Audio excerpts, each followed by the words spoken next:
Olá, tudo bem?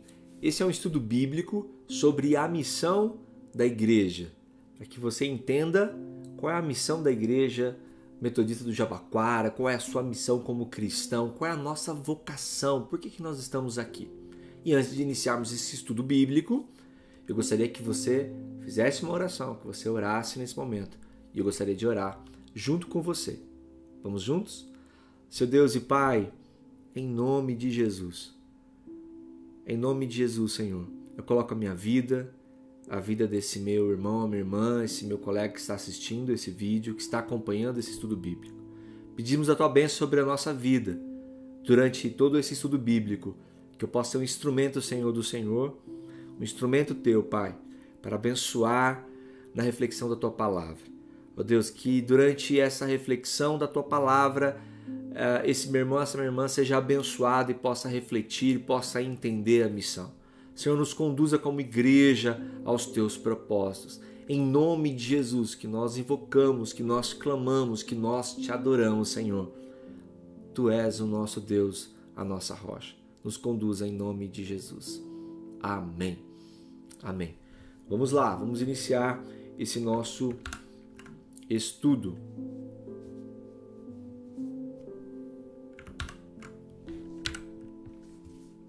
Bem,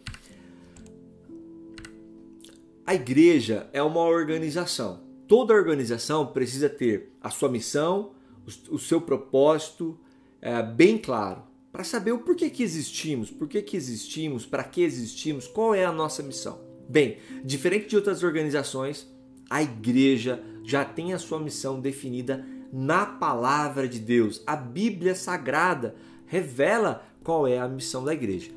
Nós temos que começar nesse estudo, nos debruçarmos na palavra, sermos fiéis à palavra de Deus. Por isso, não adianta criarmos uma missão qualquer e mudarmos essa missão. A própria palavra de Deus define a missão, tá bom? Então nós vamos refletir sobre a palavra de Deus. Tudo começa com Gênesis e Deus aparecendo como o criador de todas as coisas, o planeta, o universo, os animais, as plantas. E logo ao criar o planeta, Deus criou o ser humano, a humanidade, o homem. E a palavra de Deus diz: façamos a humanidade a nossa imagem e semelhança. Deus criou o ser humano à imagem e semelhança. E deu uma vocação, uma missão para essa humanidade. Deus disse que o ser humano iria dominar, que ia cuidar de toda a criação. Toda a espécie marinha, domine ele sobre os peixes do mar, mas também nos céus, todo tipo de aves, as aves. Deus também colocou para o ser humano cuidar. Olha que beleza. Sobre as aves do céu, Gênesis 1 fala sobre isso. Sobre os animais grandes de toda a terra. Sobre também todos os animais pequenos, todo tipo de animais, os grandes e os pequenos. Além disso, Deus abençoou a humanidade, abençoou o homem e a mulher para que eles sejam férteis e multipliquem. Gênesis fala isso, sejam férteis e multipliquem, enche a terra, enche a terra.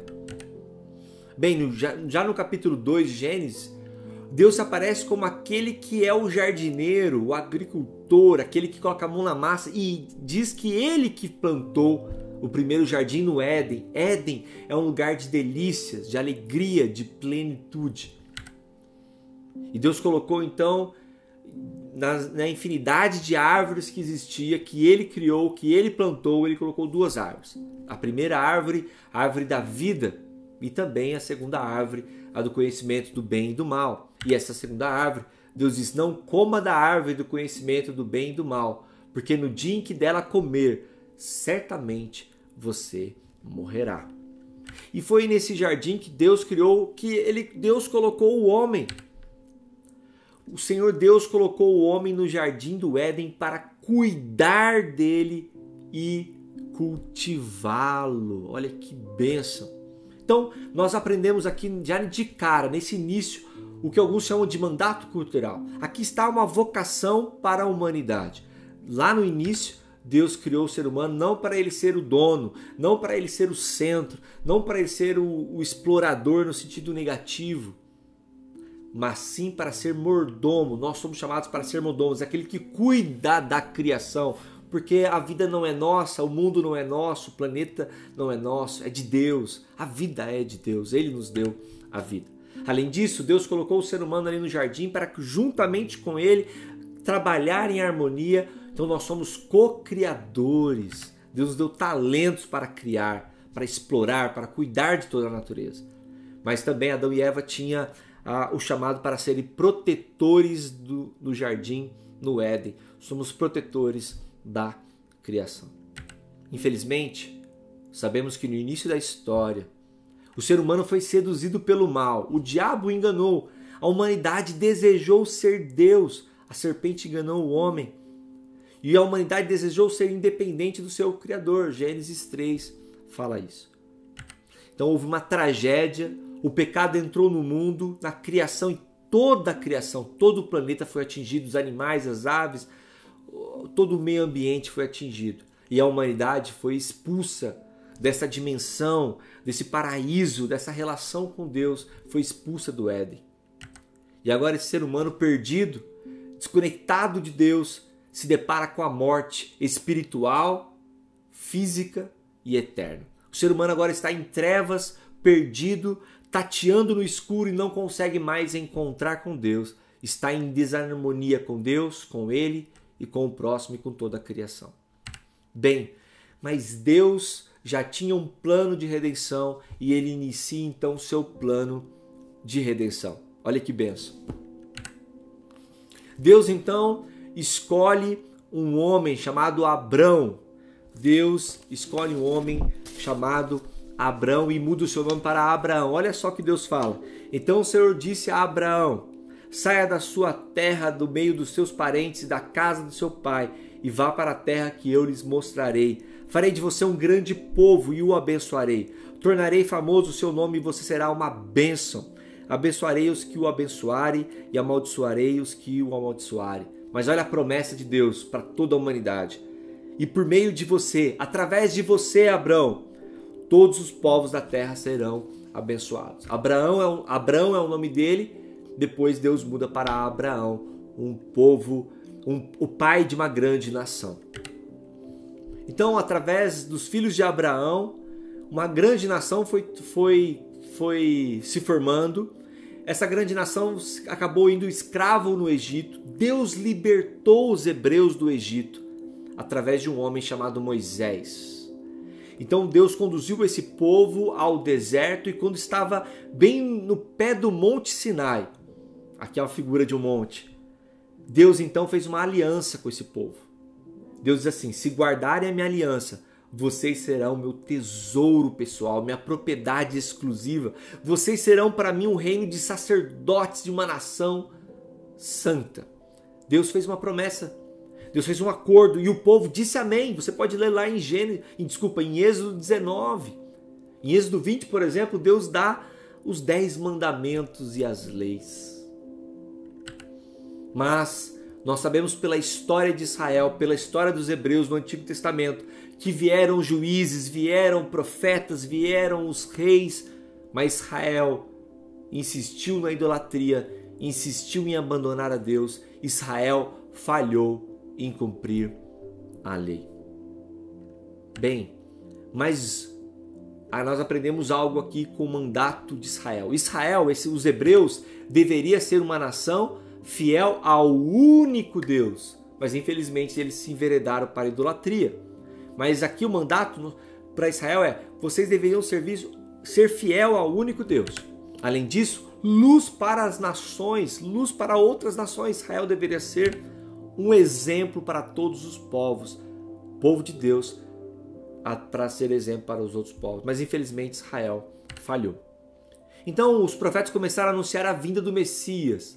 Os grandes profetas, Isaías, Jeremias, Ezequiel, Zacarias, os profetas começaram a anunciar: Deus vai enviar o ungido, o seu ungido, e ele será o verdadeiro rei, o verdadeiro pastor. Isaías 7, por exemplo, diz: o Senhor mesmo lhe dará um sinal. A virgem ficará grávida e dará à luz a um filho e chamará Emanuel. Deus conosco. Nós sabemos pela história dos evangelhos que Isabel ficou grávida do seu marido e teve um filho chamado João Batista, e é ele, o João Batista, que anunciou a chegada do Messias, que nasceu de Maria. Esta sim, a Virgem Maria, teve então o seu filho Jesus, o Deus encarnado. Deus se faz humano e nasceu entre nós. A figura do menino, uma figura frágil, mas ele será um rei poderoso. Bem, Isaías 9 diz assim: o povo caminhava em trevas e uma grande luz, e sobre o que vivia na terra da sombra da morte raiou uma luz. Então os profetas estão anunciando a chegada do Messias. O Messias, Jesus, é apresentado também como uma figura do menino, mas também o cordeiro, alguém que é frágil, que está sendo enviado para a morte, se entregue à morte. Porque um menino nos nasceu, um filho nos foi dado, e o governo está sobre os seus ombros, e ele será chamado Maravilhoso Conselheiro, Deus Poderoso, Pai Eterno, Príncipe da Paz. Jeremias 23 diz assim: levantarei para Davi um renovo justo, um rei que reinará com sabedoria e fará o que é justo e certo na terra. Jesus é o rei, a figura do leão da tribo de Judá. Ele seria descendente de Davi. O Messias é Jesus, sendo anunciado pelo profeta Jeremias. Ezequiel também diz: suscitarei para eles um pastor que apacentará, a saber, o meu servo Davi. Eles os apacentará e ele lhes servirá de pastor. O próprio Jesus nos evangelhos diz que ele é o bom pastor, ele é a porta das ovelhas. Ezequiel também diz: exulta, ó filha de Sião, grita de alegria, filha de Jerusalém. Eis que o teu rei vem a ti. Ele é justo e vitorioso, humilde, montado sobre um jumento, sobre um jumentinho. Então Jesus teve aquela entrada triunfal em Jerusalém, montado no jumentinho, concretizando a promessa que Ezequiel colocou. Isaías 53 e outros textos de Isaías é o hino do servo sofredor. O Messias se entregaria por nós, daria a sua vida por nós, morreria pelos nossos pecados. Diz o texto: ele tomou sobre si as nossas enfermidades, ele foi transpassado por causa das nossas transgressões, dos nossos pecados.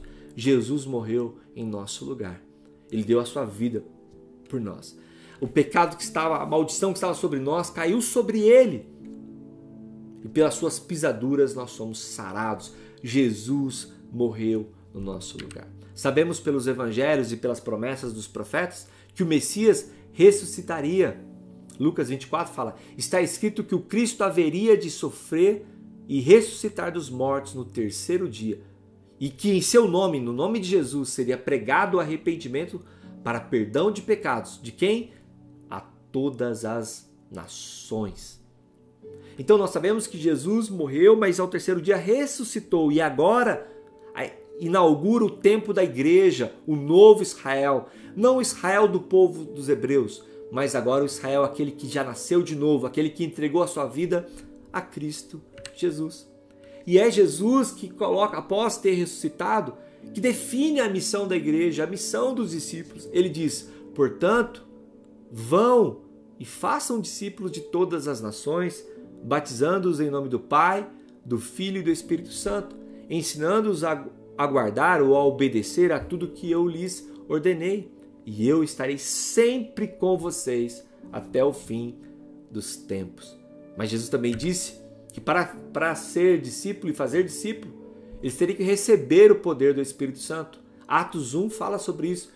Receberão o poder quando o Espírito Santo descer sobre vocês e serão minhas testemunhas. E essa promessa se concretizou. O Espírito Santo desceu sobre os discípulos, inaugura a igreja, o ajuntamento, o povo de Deus, o novo Israel de Deus, a igreja de Cristo. Mas afinal, o que Jesus ensinou aos seus discípulos? Ele está dizendo que a nossa missão é fazer discípulo, é pregar o evangelho, mas ensinar a guardar o que ele ensinou. O que ele ensinou está nos evangelhos. É um longo estudo, mas a gente vai refletir sobre alguns pontos aqui que eu julgo importante. Veja só, Jesus confirmou o que estava no Antigo Testamento, claro, dizendo, olha, ouve Israel, nosso Deus é único, nós devemos só adorar a Deus. E ele fala, e ele juntamente com muitos rabinos tentavam, e Jesus então resume toda a lei e diz, amar a Deus com toda a sua vida e amar o próximo como a ti mesmo. Ele resumiu toda a lei do Antigo, todos os princípios, a lei e os profetas, amar a Deus e amar o próximo. E quando Jesus foi tentado no deserto, Jesus falou para Satanás, retira-te, Satanás, pois está escrito, adore o Senhor, o seu Deus, e só a Ele preste culto. Ou seja, Jesus está apontando que nós devemos ter apenas um Deus, só adorar a Deus, não adorar coisas, humanos, objetos, nada disso. Jesus diz também, quando conversou com a mulher samaritana, João 4 fala isso, os verdadeiros adoradores adorarão o Pai em espírito e em verdade, e são esses adoradores que o Pai procura. Deus é espírito, e é necessário que os seus adoradores o adorem em espírito e verdade. Jesus está explicando para a mulher samaritana que agora nessa novo tempo da igreja, o tempo da graça, o tempo da igreja, o tempo do reino de Deus sendo implantado, não é mais no templo que adora a Deus e nem mais no monte. Isso foi superado. Agora os discípulos de Cristo adoram o Pai, adoram a Deus em todo o tempo, de segunda a segunda, em todo momento, na sua casa, no trabalho, na escola e claro também quando a igreja, quando o ajuntamento de Deus se reúne no lugar. Não é pecado encontrar, nós chamamos de igreja, o templo, mas na verdade nós somos a igreja. Ter um espaço físico, claro, pode ser um ajuntamento, um lugar de adoração, isso não é pecado, mas agora nós não estamos mais presos a quatro paredes, a templos feitos por mãos humanas. Nós podemos ter o espaço físico para adorar a Deus, mas nós somos adoradores que transcendem o templo. Jesus ensinou isso. João diz também que Jesus, conversando com Nicodemos, falou, ninguém pode ver o reino de Deus se não nascer de novo. Ninguém pode entrar no reino de Deus se não nascer da água e do Espírito. Jesus está dizendo que o novo Israel, que a igreja de Cristo é aquele que nasceu de novo, que aceitou a Jesus, que se arrependeu dos seus pecados e Jesus deu um novo coração, uma nova identidade. Jesus trouxe uma nova vida para essa pessoa, para nós, para mim e para você. Jesus diz assim, porque Deus tanto amou o mundo que deu o seu Filho unigênito para que todo aquele que nele crê não pereça, mas tenha a vida eterna, pois Deus enviou o seu Filho ao mundo, não para condenar o mundo, mas para que esse fosse salvo por meio dele. Jesus está deixando clara a sua missão, porque ele veio. Ele mesmo diz, eu sou o caminho, a verdade e a vida, ninguém vem ao Pai a não ser por mim, João 14. Então nós estamos entendendo que Jesus está dizendo, deixando bem claro, só há salvação através de Jesus, só há relacionamento com Deus através de Jesus, só há salvação, só há cura, só há perdão em Jesus. João 14 diz, sabe, aquele que diz que ama a Deus, se alguém me ama, guardará a minha palavra. Meu Pai o amará, e nós viremos a ele e faremos nele morada. Olha só, novamente Jesus confirmando que agora o Pai, o Filho e o Espírito Santo vai habitar em nós quando nós guardamos a palavra. Nós teremos uma intimidade com Deus, nós seremos amigos de Deus. João 13:34. Eu lhes dou um novo mandamento, que vocês amem uns aos outros, assim como eu os amei, que também vocês amem uns aos outros. Mas espera aí, por que Jesus está falando de um novo mandamento? Porque agora o padrão é Ele. Como assim? Assim como Jesus amou os seus discípulos, amou a humanidade, que entregou a sua vida na cruz do Calvário, Ele se doou, nós devemos amar os outros, uns aos outros, amar a igreja, amar o próximo, como Jesus amou, com amor sacrificial, um amor sem interesse, sem barganha, um amor que se entrega, que abençoa, que serve o outro, mesmo quando o outro não merece. João 15 diz, se vocês permanecerem em mim, Jesus dizendo, se vocês permanecerem em mim e as minhas palavras permanecerem em vocês, pedirão o que quiserem e lhes será concedido. Meu Pai é glorificado pelo fato de vocês darem muito fruto e assim serão meus discípulos. Jesus está dizendo que nós chegaremos então a ter uma intimidade com o Pai, uma amizade com Deus, que nós podemos orar porque o nosso coração está alinhado com o Pai, podemos pedir coisas boas e Deus vai nos atender e nós daremos fruto. Que fruto é esse? Que o Espírito Santo vai mudar o nosso caráter. Fruto tem a ver com a mudança de caráter, fazendo a diferença no mundo. As pessoas verão, elas vão perceber que nós somos diferentes por causa do fruto do Espírito que habita em nós, a ação de Deus em nós. E isso vai glorificar a Deus. O Pai se agrada com isso quando nós somos transformados. Jesus também disse na oração do Pai Nosso, na parábola, que nós deveríamos perdoar as pessoas, perdoar o nosso irmão. Caso contrário, Deus não vai nos perdoar. Então Deus nos ajuda a aceitarmos o seu perdão, mas também a perdoar o outro. Olha só, em relação aos inimigos e aqueles que nos perseguem, ame seus inimigos e orem por aqueles que os perseguem. Jesus falou que nós devemos colocar o reino de Deus em primeiro lugar. Busquem, pois, em primeiro lugar o reino de Deus e a sua justiça, e todas essas coisas lhes serão acrescentadas. Jesus está fazendo uma promessa para os seus discípulos que não deveriam andar ansiosos por coisa alguma, nem o que comer, o que vestir, o que beber, aonde morar, porque o Pai vai cuidar dos seus discípulos. Mas devemos colocar o reino de Deus e a justiça em primeiro lugar. Mas Jesus fez um grande alerta, que muitas pessoas iriam dizer que seguiam Jesus, que chamaria Jesus de Senhor, mas não obedece, que não se atentou aos necessitados, não foi sal e são luz. Mas os discípulos, que é sal e luz, deveriam se atentar aos necessitados. Mateus 25 diz que Jesus disse assim: pois eu tive fome, e vocês, meus discípulos, me deram de comer. Tive sede, e vocês me deram de beber. Fui estrangeiro, e vocês me acolheram. Necessitei de roupas, e vocês me vestiram. Estive enfermo, e vocês cuidaram de mim. Estive preso, e vocês me visitaram. Esses aqui são sinais de quem é discípulo, que é a igreja de Cristo. Bem, mas o que o Espírito Santo de Deus, o Consolador, o Conselheiro, confirmou na vida dos apóstolos, ensinou através dos apóstolos? O apóstolo Pedro falou assim: a igreja, vocês discípulos, são geração eleita, sacerdócio real, nação santa, povo exclusivo de Deus, para anunciar as grandezas daqueles que o chamou das trevas para a sua maravilhosa luz. Pedro está dizendo que a igreja agora não é um sacerdote, não é um pastor, um guia espiritual que vai interceder a Deus, que nós devemos então pedir para que ele ore por nós. Não, a igreja é um reino de sacerdotes. Sacerdócio real significa que eu e você, como discípulos de Cristo, nós devemos orar a Deus diretamente, nós devemos ter intimidade diretamente. A oração do pastor, da pastora não é mais poderoso, o apóstolo não é um ser mais poderoso, não. Todos nós somos o corpo de Cristo. E Deus nos chamou para anunciar o grande milagre, porque Ele nos tirou das trevas e nos colocou na sua maravilhosa luz. E nós temos que testemunhar isso para todas as pessoas da nossa conversão. Paulo fala: por isso, exortai-vos uns aos outros, edificai-vos uns aos outros, como também o fazeis. Veja só, Paulo está dizendo que nós somos o corpo de Cristo.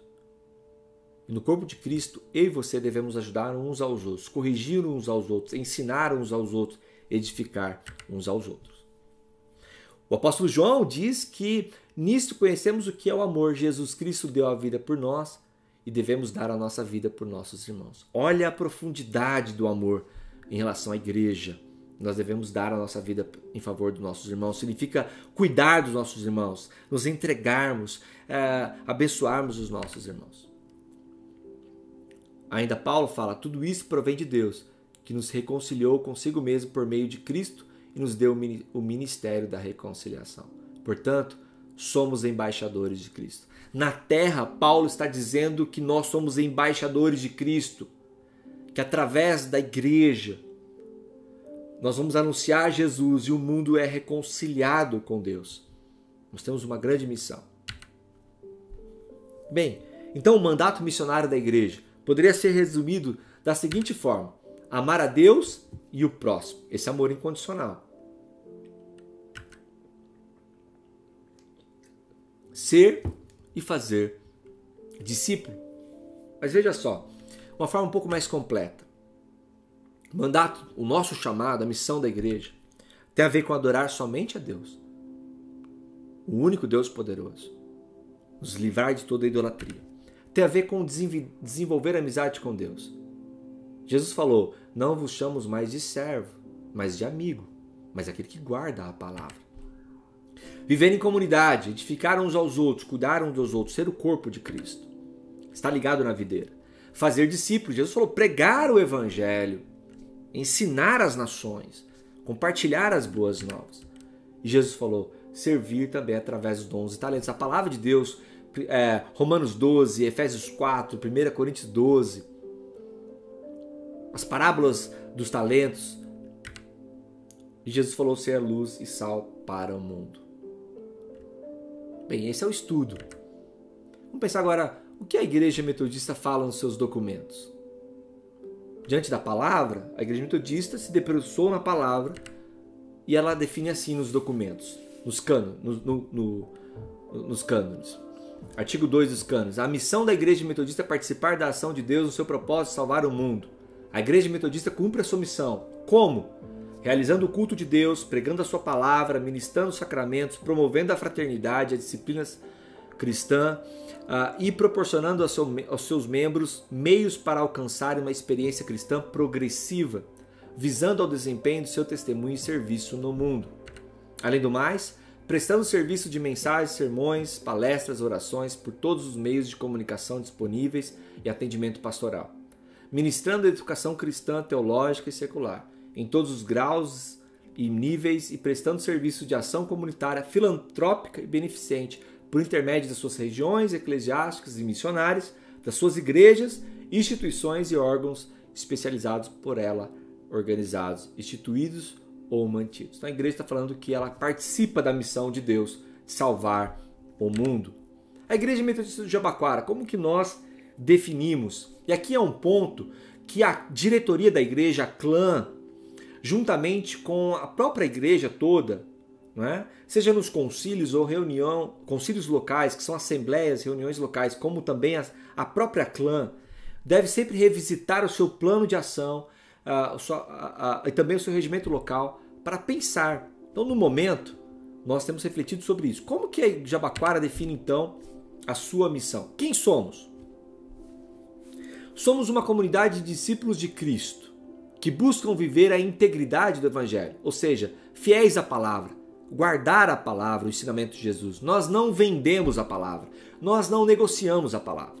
Sempre juntos, ou seja, em comunhão com a videira, com o corpo de Cristo, fazendo o nosso melhor, conforme diz a palavra de Deus. Fazer tudo como se fosse para Deus, a excelência, colocamos o nosso coração ali servindo a Deus, compartilhando as nossas vidas, servindo com os nossos dons e talentos, e transformando a cultura local. Somos sal e luz. Então essa é a nossa definição de quem nós somos, a Igreja Metodista do Jabaquara. Claro que isso pode ser mudado pela clã e também pelo conselho local. Bem, através dessa definição de quem somos, colocamos nossos valores. Fidelidade à palavra, unidade com a igreja, excelência no serviço, generosidade, compartilhando e servindo as pessoas, compartilhando a nossa vida, e relevância, ou seja, fazendo a diferença na sociedade, na cidade, no bairro, na nossa casa. Então, nossos valores: fidelidade, unidade, excelência, generosidade e relevância. E a nossa missão? A nossa missão, você recebeu aquele copo, não é? O copo tem aí a definição da missão, a forma mais resumida da nossa missão, do Jabaquara que nós colocamos nossa missão é ajudar pessoas a se conectarem com o Criador, transformando o mundo em um lugar melhor. Você pode repetir? Nossa missão é ajudar pessoas a se conectarem com o Criador, transformando o mundo em um lugar melhor. Claro, nós estamos dizendo que aquele que já é discípulo, aquele que já nasceu de novo, que se converteu, a participar da igreja do Metodista do Jabaquara, tem essa missão de ajudar outros a se conectarem com o Criador e transformar o mundo em um lugar melhor. Como isso se dá? Bem, aí nós chamamos do processo discipulado. Como nós praticamos a missão? Como nós somos fiéis a essa missão? Como que acontece o crescimento espiritual? De uma forma pedagógica. Foi criado, então, fácil de você decorar, 3C. 3C. Por que C? Porque é conectar, crescer e compartilhar. Isso é fácil de decorar, 3C. Conectar, crescer e compartilhar. Eu vou falar rapidamente sobre esses 3 Cs. O primeiro ser é o conectar, que também está no copo aí que você pode acompanhar. No início da história humana, nos distanciamos do propósito original, ficamos longe de Deus. Mas Jesus nos oferece a oportunidade de nos conectarmos com Deus e encontrarmos a verdadeira vida. Nós estamos dizendo que a vocação de Deus, no primeiro C, que é conectar, é que nós temos que entregar nossa vida a Jesus, ter um relacionamento, nascer de novo, se arrepender dos nossos pecados, desenvolver uma amizade com Deus. É a conversão. É a conversão. Experiência de nascer de novo. Agora, de forma mais objetiva, conectar o que se espera de mim e de você do Jabaquara, como o corpo de Cristo no Jabaquara. Desenvolver a amizade com Deus e a prática da adoração. Então, primeiro, eu preciso ter uma devocional diária. Então, todos nós somos chamados a ter uma devocional diária. Leitura da Bíblia e oração diariamente. Não adianta ler a Bíblia somente através de outras pessoas no culto, eventualmente no grupo pequeno. Não, eu tenho que ter eu pessoalmente tenho que desenvolver amizade com Deus através da devocional diária. Leitura da palavra, conhecer a Deus, seus princípios e a oração, que é um diálogo com Deus. É o prazer da presença de Deus. Além do mais, é importante a adoração em casa, em todo canto, com cânticos, louvores, mas é importante a prática da adoração comunitária. Participar semanalmente do culto dominical. É uma participação semanal do culto dominical. Então, precisa ser importante para você o culto. Claro que a nossa vida com Deus não é só o culto, mas é importante nesse primeiro ser, o conectar, você aprender a importância do culto dominical. É ali que a igreja se reúne, os discípulos se reúnem para adorar e assim testemunhar Jesus. O segundo C é o crescer. Nosso alvo é o crescimento espiritual, é crescermos. É importante participarmos de uma comunidade de fé, pois através das relações humanas Deus transforma o nosso caráter. Nós estamos dizendo que Deus nos aceita como somos, mas Deus nos conduz a um crescimento espiritual. Não adianta sermos os mesmos. Não. Deus continua essa obra, nós convertemos, entregamos nossa vida, e o crescimento espiritual, a mudança do caráter, também se dá em comunidade. Precisamos de uma igreja local, não dá para ser cristão vivendo isolado, vivendo na nossa casa, sem contato com outros irmãos, sem o crescimento, sem se envolver. Isso não funciona. O caráter não é transformado. O amor, é impossível viver o amor a Deus, o amor ao próximo sem a igreja. Então, crescer de forma mais objetiva no Jabaquara é participar de um grupo pequeno. É um grupo de 3, 4, 8, 15 ou mais pessoas, onde eu vou conhecer pessoas e pessoas vão me conhecer, eu vou ajudar pessoas a ser o mais semelhante a Cristo, eu vou me tornando mais semelhante a Cristo e vou ajudar na edificação, no crescimento desse grupo. Além do mais, dentro do grupo pequeno ou dentro da comunidade, da igreja local, da família da fé, eu sou chamado a desenvolver parceria com outro discípulo ou com outra discípula, um irmão, uma irmã, que vai me ajudar, às vezes temporariamente ou às vezes a longo prazo. Eu vou ter uma parceria, vou encontrar uma amizade espiritual dentro do grupo pequeno, dentro da igreja, para ter essa ajuda, de um ajudar o outro, prestar conta, abrir o meu coração. Eu não vou abrir o meu coração para toda a igreja, às vezes nem mesmo num grupo pequeno, às vezes que é de 8, 10 ou mais pessoas. Mas eu tenho que criar amizade, eu tenho um homem, uma mulher que eu vou abrir o meu coração. E ele também vai abrir, eu vou desenvolver amizade, isso leva tempo. Mas é a propósito de Deus dentro do segundo C, que é o crescer. O terceiro C é compartilhar. Nossa vocação é servir e testemunhar a nossa fé. Somos diferentes e temos diversos talentos. A felicidade está em compartilhar as nossas vidas com outras pessoas. Então, Deus te deu talentos, Deus te dá recursos, Deus te dá a vida e a plenitude. Se você quer ser uma pessoa feliz e plena, você precisa servir o outro, servir a comunidade, servir a Deus, compartilhar a sua vida. Como que nós fazemos isso? De forma mais prática. Ser um instrumento de Deus para transformar o mundo. Como é que nós vamos transformar o mundo, ser o sal à luz, sem compartilhar recursos financeiros? Então, Uma forma prática, contribuir regularmente com dízimos e ofertas. Não tem missão sem recursos, não tem como ajudar os necessitados sem recursos, não tem como fazer projetos sociais, projetos missionários, não tem como ser igreja, ter estrutura física, ter pastor ou pastora integral, não tem como ser igreja sem compartilhar dos nossos recursos materiais. Lembrando que nós já estudamos hoje aqui, somos mordomos, tudo que vem nas nossas mãos devemos compartilhar, fazer o nosso melhor, porque tudo é de Deus. Além do mais, dentro do compartilhar, nós somos chamados a participar de um ministério. Dentro do ser igreja, ministério é um grupo de trabalho. Eu posso participar da oração, do ministério da música, do pastorado, dos grupos pequenos, posso participar da ação social, da intercessão, da educação, do trabalho com crianças. Mas também, ministério é a minha profissão. Significa que ao exercer a minha profissão, eu tenho que fazer com excelência, ter a intencionalidade que eu estou transformando o mundo, trazer soluções com os valores cristãos, pregar o evangelho em todo o tempo através da minha profissão, fazendo o nosso melhor, fazendo o seu melhor. Então, compartilhar também significa ter um ministério dentro da igreja, dentro da comunidade, fora da comunidade. Compartilhar, por fim, é evangelizar, é testemunhar a minha conversão, mas pregar o evangelho. Todos nós somos chamados a pregar o evangelho. Lembra? E de fazer discípulo, pregar o evangelho. A palavra de Deus diz que a fé vem pelo ouvir a palavra de Deus. Você precisa abrir os seus lábios e pregar o seu testemunho de conversão, mas pregar as boas novas de Jesus para familiares e amigos. No tempo e fora do tempo, pregar a palavra de Deus é o terceiro C, o compartilhar. Você precisa pregar a palavra de Deus. Veja só então, nossa missão é ajudar pessoas a se conectarem com o Criador, transformando o mundo em um lugar melhor. 3 Cs para você, fácil de decorar: conectar, crescer e compartilhar. Essa é a nossa missão e esse é o nosso processo de cumprir a missão.